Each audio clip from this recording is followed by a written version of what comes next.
जी हाँ, मैं बात कर रहा हूं हजरत ख्वाजा गरीब नवाज रहमतुल्लाही अलैह की।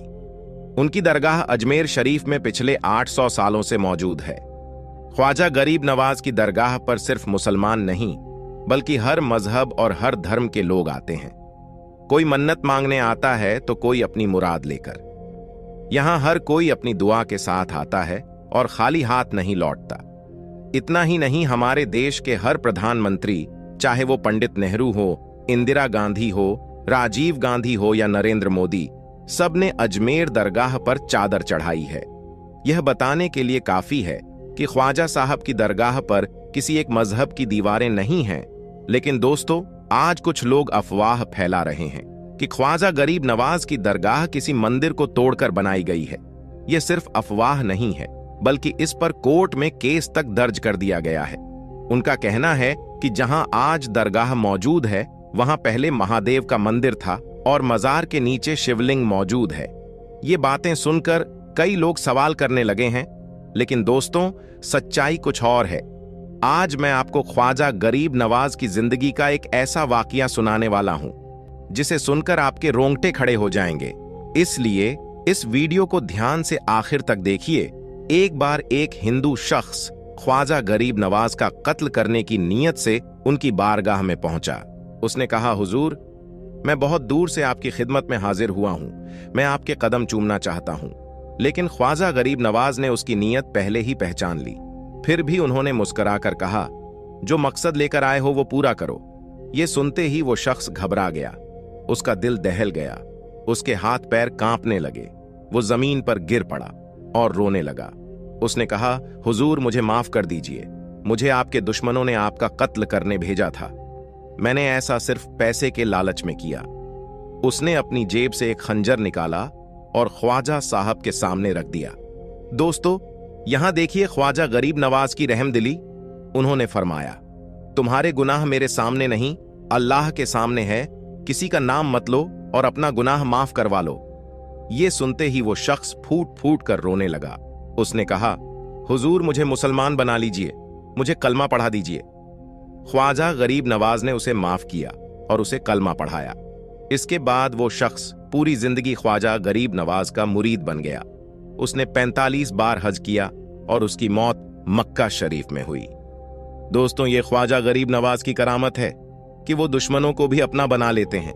सुभान अल्लाह। दोस्तों, अल्लाह रब्बुल इज्जत की बारगाह में दुआ है कि मौला अपने हबीब हजरत मोहम्मद सल्लल्लाहु अलैहि वसल्लम की और ख्वाजा गरीब नवाज रहमतुल्लाही अलैह के वसीले से मुकम्मल इश्क़े रसूल अता फरमाए।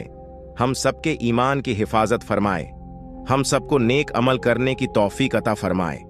और अल्लाह की बारगाह में दुआ है कि मौला जितने भी लोग इस वीडियो को देख रहे हैं उसकी दिल्ली जायज तमन्नाओं और मुरादों को पूरा अता फरमाए। और जो लोग बीमार हैं उसे शिफाए कामिला अता फरमाए। और जो लोग कर्ज में डूबे हुए हैं उन्हें कर्ज से नजात अता फरमाए। और जो लोग परेशान हाल हैं उनकी परेशानी को दूर फरमाए। और अल्लाह की बारगाह में दुआ है कि मौला जो लोग भी बे औलाद हैं उन्हें ख्वाजा गरीब नवाज रहमतुल्लाही अलैह के वसीले से नेक औलाद अता फरमाए। दोस्तों, इस वीडियो के कमेंट बॉक्स में एक बार आमीन जरूर लिखें। पता नहीं किसका आमीन अल्लाह की बारगाह में कबूल हो जाए। दोस्तों, ये है भारत का एक मशहूर और पुराना शहर अजमेर, जिसे लोग अजमेर शरीफ के नाम से ज्यादा जानते हैं। इसकी वजह यह है कि यहाँ भारत के सबसे बड़े सूफी बुजुर्ग, सबसे बड़े सूफी संत हजरत ख्वाजा मुइनुद्दीन चिश्ती अजमेरी रहमतुल्लाही अलैह की दरगाह है।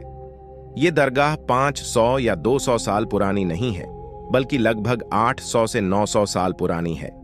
ये खास दरगाह न सिर्फ मुसलमानों के लिए बल्कि हिंदू और दूसरे धर्मों के लोगों के लिए भी बहुत ही एहतराम के काबिल है।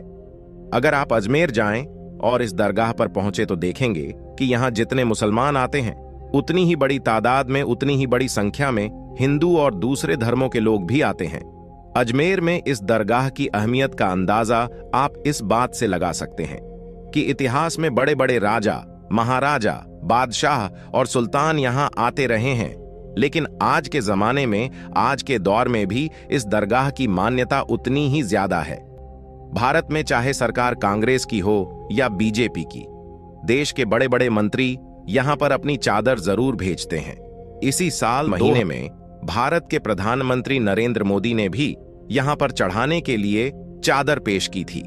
अब अगर हम कुछ दिलचस्प और ऐतिहासिक हकीकत की बात करें तो भारत के एक ताकतवर और मशहूर मुगल बादशाह अकबर सम्राट से जुड़ी एक खास कहानी सामने आती है। किताबों में लिखा है कि जलालुद्दीन मोहम्मद अकबर जो भारत पर राज करते थे, उनके पास सब कुछ था, लेकिन एक चीज की कमी का उन्हें बहुत अफसोस रहता था, और वो था औलाद का ना होना। उनके 2 बेटे हसन और हुसैन पैदा तो हुए थे, लेकिन उनकी मौत एक ही महीने के अंदर हो गई थी। अबुल फजल की मशहूर किताब आईने अकबरी में लिखा है कि एक बार अकबर को यह खबर मिली कि अजमेर में एक बड़े सूफी बुजुर्ग ख्वाजा मुइनुद्दीन चिश्ती रहमतुल्लाही अलैह की दरगाह है। वहां जो भी मन्नत मांगी जाती है वो पूरी हो जाती है। ये सुनकर अकबर ने भी मन्नत मांगी कि अगर उसे बेटा पैदा हुआ तो वो पैदल चलकर दरगाह पर हाजिरी देने आएगा। बेटे की ख्वाहिश ने अकबर को उस वक्त के एक मशहूर सूफी बुजुर्ग शेख सलीम चिश्ती से मिलने का हौसला जगा दिया।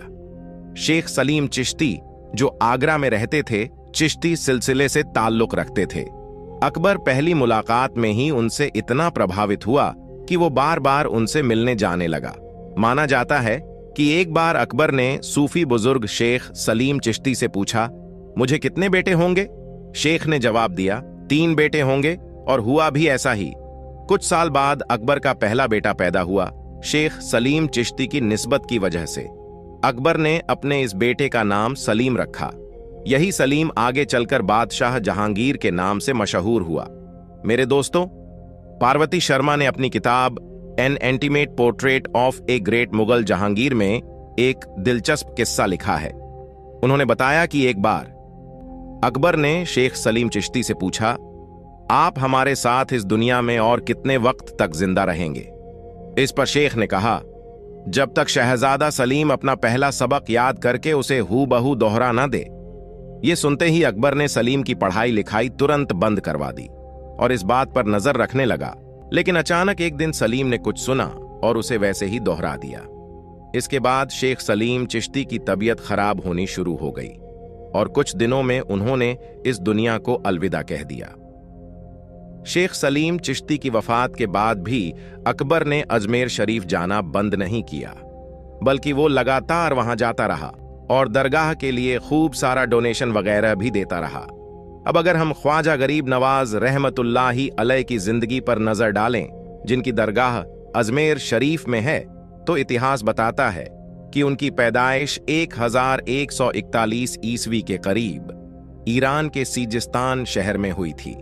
बहुत कम उम्र में उनके वालिदैन यानी माँ बाप का विसाल हो गया। इसके बाद ख्वाजा मुइनुद्दीन चिश्ती सूफी इज्म यानी सूफी जिंदगी से बहुत प्रभावित हो गए। बाद में उन्होंने बुखारा का सफर किया, जो उस वक्त दुनिया का एक बड़ा व्यापारिक केंद्र था। आज के वक्त में यह शहर उज्बेकिस्तान में है। यहां पर उनकी मुलाकात चिश्ती सिलसिले के सूफी बुजुर्ग हजरत ख्वाजा उस्मान हारूनी से हुई। ये ख्वाजा मुइनुद्दीन चिश्ती के सबसे बड़े उस्ताद यानी टीचर बने। दोनों ने साथ में मक्का और मदीना का सफर भी किया। ऐसे ही सफर के दौरान ख्वाजा मुइनुद्दीन चिश्ती को एक ख्वाब में पैगंबर हजरत मोहम्मद सल्लल्लाहु अलैहि वसल्लम का दीदार हुआ और उनकी तरफ से ही इनको हिंदुस्तान के दिल्ली जाने का हुक्म दिया गया। यहीं से उनका हिंदुस्तान का सफर शुरू हुआ। माना जाता है कि 12वीं सदी के आखिर में ये दिल्ली पहुंचे और फिर अजमेर गए। अजमेर में जाकर उन्हें वो नाम मिला जिससे आज तक वो सबसे ज्यादा मशहूर है, गरीब नवाज। इसका मतलब है गरीबों पर कृपा करने वाले। इतिहास की किताबों से साफ पता चलता है कि हजरत ख्वाजा मुइनुद्दीन चिश्ती रहमतुल्लाही अलैह का ऐसा असर था कि जो भी उनसे एक बार मिल लेता वो उनका दीवाना हो जाता। धीरे धीरे उनका प्रभाव इतना बढ़ गया कि दूर दूर से लोग सिर्फ उनकी बातें सुनने के लिए सफर करके आने लगे। उस दौर में जब टेक्नोलॉजी का कोई नामो निशान नहीं था, उनका नाम भारत के बड़े बड़े शहरों में मशहूर हो गया था। 1236 के आसपास जब ख्वाजा गरीब नवाज इस दुनिया से रुखसत हुए तो अजमेर में ही उनकी मुबारक कब्र बनाई गई। बाद में यही मुबारक कब्र धीरे धीरे